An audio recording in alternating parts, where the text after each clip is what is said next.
René Guénon, aperçu sur l'ésotérisme islamique et le taoïsme. Annexe, compte rendu de livres et de revues. Sur le taoïsme. Henri Borel, Wu Wei, traduit du hollandais par Madame Félicia Barbier, édition du Monde Nouveau. La première traduction française de ce petit livre était épuisée depuis longtemps. Nous sommes heureux de signaler l'apparition d'une nouvelle traduction, car sous son apparence simple et sans prétentions érudites, il est certainement une des meilleures choses qui ait été écrite en Occident sur le taoïsme. Le sous-titre « Fantaisie inspirée par la philosophie de Lao Tzu » risque peut-être de lui faire quelque tort. L'auteur l'explique par certaines observations qui lui ont été adressées, mais dont il nous semble qu'il n'était point obligé de tenir compte, étant donné surtout la médiocre estime en laquelle il tient à très juste raison les opinions des sinologues plus ou moins officiels, entre guillemets. Ouvrons les guillemets. Je ne me suis attaché, dit-il, qu'à conserver pure l'essence de la sagesse de Lao Tzu. L'œuvre de Lao Tzu n'est pas un traité de philosophie. Ce que Lao Tzu nous apporte, ce ne sont ni des formes, ni des matérialisations, ce sont des essences. Mon étude en est imprégnée, elle n'en est point la traduction. Fermeture des guillemets. L'ouvrage est divisé en 3 chapitres, où sont exposés sous la forme d'entretien avec un vieux sage, d'abord l'idée même du Tao, entre guillemets, puis des applications particulières à l'art, entre guillemets, et à l'amour, entre guillemets. De ces 2 derniers sujets, Lao Tzu lui-même n'a jamais parlé, mais d'adaptation. De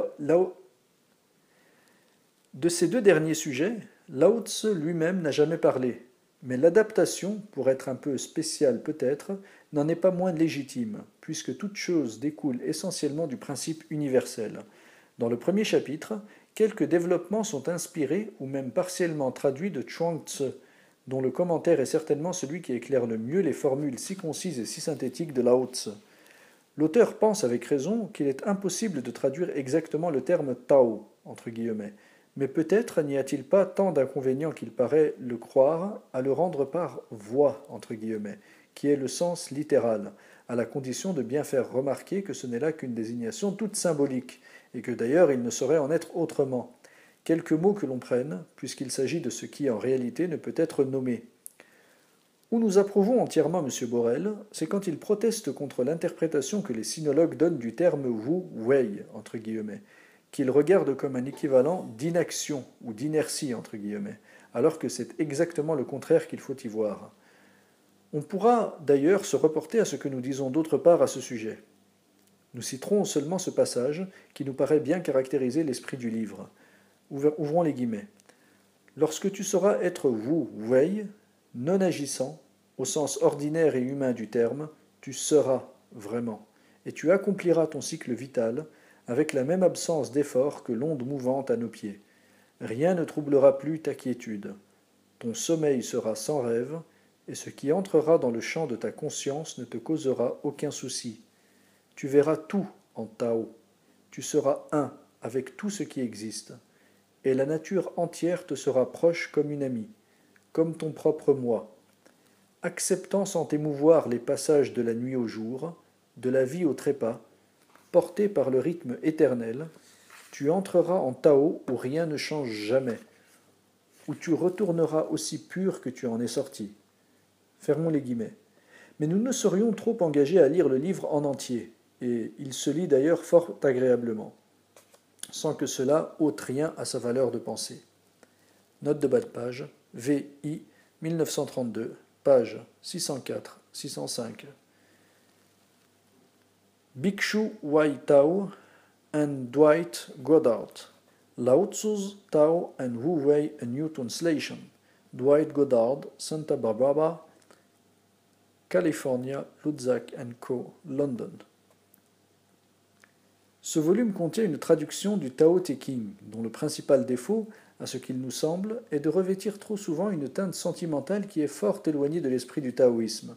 Peut-être est-il dû pour une part aux tendances bouddhisantes, entre guillemets, de ses auteurs, du moins si l'on en juge d'après leur introduction. Vient ensuite une traduction du Wu Wei d'Henri Borel, dont nous avons parlé ici autrefois, par M. E. Reynolds. Enfin, le livre se termine par une esquisse historique du taoïsme, par le docteur Qiang Kang Hu, faite malheureusement d'un point de vue bien extérieur.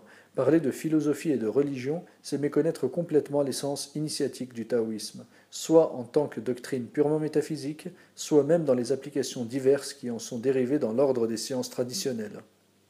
Note de bas de page, VI 1936, page 156. Le Lotus bleu, numéro d'août-septembre, publie, sous le titre Révélations sur le bouddhisme japonais, une conférence de M. Steinhilber Oberlin sur les méthodes de développement spirituel en usage dans la secte zen, nom dérivé du sanskrit dhyana, contemplation entre guillemets, et non par dhyena, que nous voulons croire une simple faute d'impression. Ces méthodes ne paraissent d'ailleurs point extraordinaires entre guillemets à qui connaît celles du taoïsme, dont elles ont très visiblement subi l'influence dans une large mesure. Quoi qu'il en soit, cela est assurément intéressant. Mais pourquoi ce gros mot de révélation entre guillemets qui ferait volontiers croire à une trahison de quelque secret? Note de bas de page, VI 1932. Le Larousse mensuel, numéro de mars, contient un article sur la religion et la pensée chinoise. Ce titre même est bien caractéristique des ordinaires confusions occidentales. Cet article paraît inspiré pour une bonne part des travaux de M. Granet, mais non pas dans ceux qu'ils ont de meilleurs, car dans un semblable raccourci entre guillemets, la documentation est forcément bien réduite, et il reste surtout les interprétations contestables.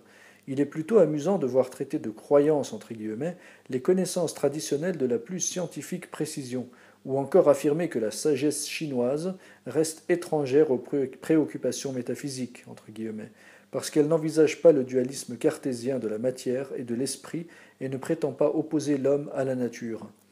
Il est à peine besoin de dire, après cela, que le taoïsme est particulièrement mal compris. On s'imagine y trouver toutes sortes de choses, excepté la doctrine purement métaphysique, qu'il est essentiellement en réalité. Note de bas de page, E.T. 1936, page 199.